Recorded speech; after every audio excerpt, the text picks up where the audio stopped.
This is 2023 in a nutshell. Hi man, do you have any good manga recommendation for me? Oh sure, you could read Frieren, Kaiju number 8. Oh okay. Medalist is also pretty good. Maybe you could read some classics, Monster, Homunculus, Kingdom, Berserk, Claymore. Wait, hold up. Oh, have you read How am I gonna read all of this? It's really easy to pick up a good manga nowadays. There is a ton of great manga for every single genre you want to read that you never even heard of. And these mangas seem popping up out of nowhere. Manga like A Sign of Affection or Boys Abyss, Insomniac's After School, My Stepmom. With all of these great manga coming out, I have a hard time choosing one specific manga I want to complete. And believe me, it's way harder than it sounds. Choosing one manga means I'm investing 100% of my life will be depending on the outcome from this manga. Literally, the next chapter I read could decide my entire week. Whether I go out there looking like a main character, or I could end my life next week. And I decided to choose one manga that I have been really looking forward to reading it since I started almost a year ago. There is not much of a reason for me choosing this manga other than I just finished the anime and it's really fucking good. So I have no other choice but to have to read this all the way to the end. And after a series of long pauses, taking a deep breath within each chapter, I finally made it to the end. And there is something interesting that I need to tell you.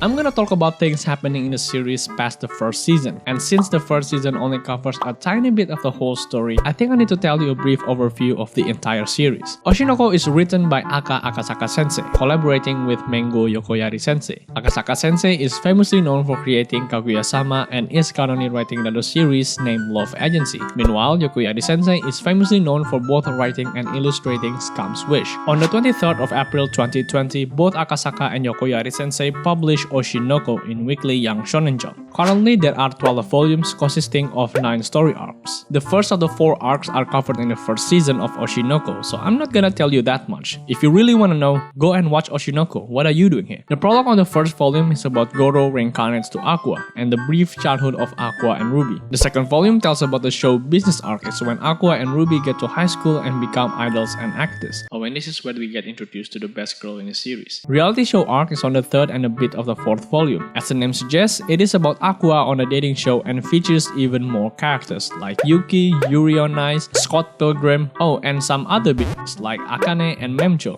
The first concert arc covers the rest of the fourth volume. This is where we get brainwashed on liking idol anime.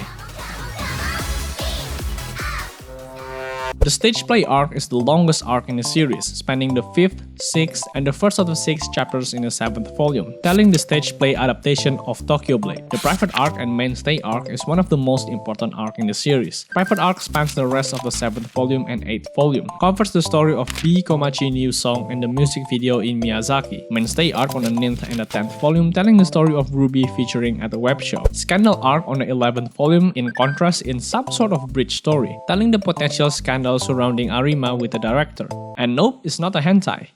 Yeah, and the last ongoing arc by the time I make this video is movie arc, telling the production of the movie 15-Year Lie, with Ruby as the main actress on the last 12th volume. As I mentioned before, the first season of Oshinoko covers the prologue, show business, reality show, and the first concert arc on 12 episodes. My best guess for the second season, assuming the pace of the story is the same as the first season, is that it will cover the 4th to the end of the 8 volumes. Now you know the overview of the whole series. Let's get to the point that I want to talk about. It's not a secret that Oshinoko is full of twists and one of the wildest stuff I've read in a very long time. Child pregnancy and reincarnation is something that I would not expect to come up in the same story. Like, what is this? Redo of here. To top it off, this manga adds stalking and Control-Alt-Deletes the face of their own manga. But that is a necessary thing to do to stand out from the rest of the crowd. It has the perfect amount of shock value to hook the reader to keep reading the manga. You obviously want to know what happens to these little kids. Do they succeed in life or not? Are they gonna continue the step of his mom or choose a different path? Are they gonna expose the dark industry that takes their life away? All of these are the expectations I had while reading this manga. And the more I read through this chapter, the darker it becomes, and it does not disappoint. From the very first episode, the part when I has a low paycheck despite she is the hardest upcoming idol. The part when I acted in a scene but it has to be cut out because I was too cute in the scene and the director didn't want the main actress to be overshadowed by I. The part when you can breastfeed and night, the story that comes after is getting better and better, especially the reality show arc. It is by far the perfect plot for the anime. The arc shows the other side of TV show where everything has to be in line with the audience. There is a conflict between the characters, and especially the part when Akane really takes a mental toll on cyberbullying on the internet. Aqua also got a lead to his main goal. And do not forget the bit of comedy and romance that just spot on completing the arc. There is a little bit of something for everyone, and that is what we enjoy. The characters develop, the story progresses, and all of that still maintaining the tone of the anime. But in the later story, it will be focused on more developing the characters rather than the main plot of the story. You would probably forget Aqua is plotting revenge for his father because everyone's focus is shipping Aqua and Ruby. The series gets to the end of the story when everything is revealed, and it gets to the point where Oshinoko is kinda confusing. Akasaka-sensei knows the story is going to stale, and there are not many things left to talk about, and that's why he began to create a new manga. But don't worry, I'm talking about the later stage of the series and nothing to do with the next two arcs that will be vital to the second season of Oshinoko, which is the next thing I'm gonna talk about. Since the ending of the manga is already decided by the author himself, I think it's a good time to talk about the upcoming season 2 of the anime. But I cannot explain without telling you a bit of the story, so there will be a lot of spoilers and manga panels. So if you wanna keep yourself pure and going on to the next season of Oshinoko fully blind, you could skip this part and wait us at the end of the segment. As I mentioned in the beginning, Oshinoko season 2 will most likely cover the 4th to the 8th volume of the manga, or the stage play arc and private arc. The stage play arc, which was already teased on the last episode on the first season, is about Aqua, Akane, and Kana playing in a theater together. The arc is divided into two parts, the rehearsal and the opening night. The rehearsal is the part before the stage play, and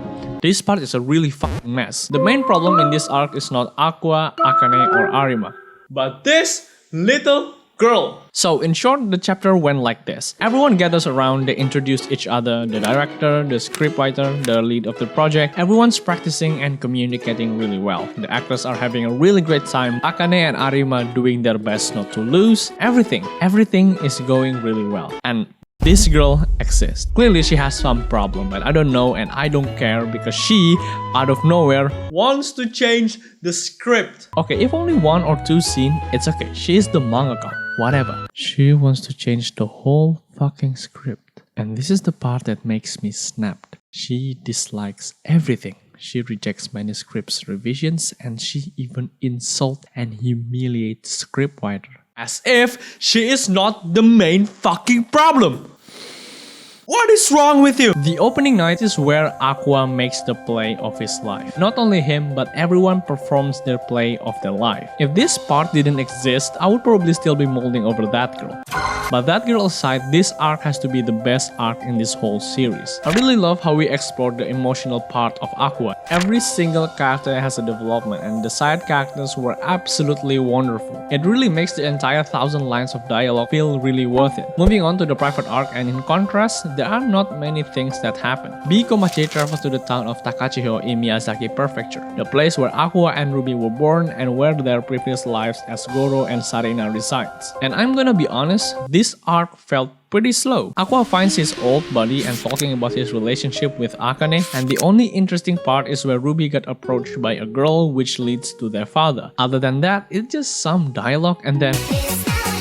And I don't think I have much left to say. The only thing I wanna say is why I stick to reading Oshinoko till the end. Other than the series being entertaining itself, I really like the balance between some deep dark stuff that happen and some quirky anime tropes. This series does not mess around when showing you how messed up what actually happens behind the scenes. If someone depressed enough to commit suicide, then it shows you that she will commit suicide. And that makes the whole purpose of the series really hits. And because of this is an Akasaka-sensei manga series, there has to be some quirky romance anime tropes. As someone that is a master of romance anime, I knew exactly when the blush was coming. If you like the anime and don't want to wait for a few years for the sequel, I highly recommend you to continue reading the manga. And that's about it. Like if you like it, subscribe for more videos like this. If this video went really well, I'm planning to make another video of some fun facts or references in this manga. And that's about it.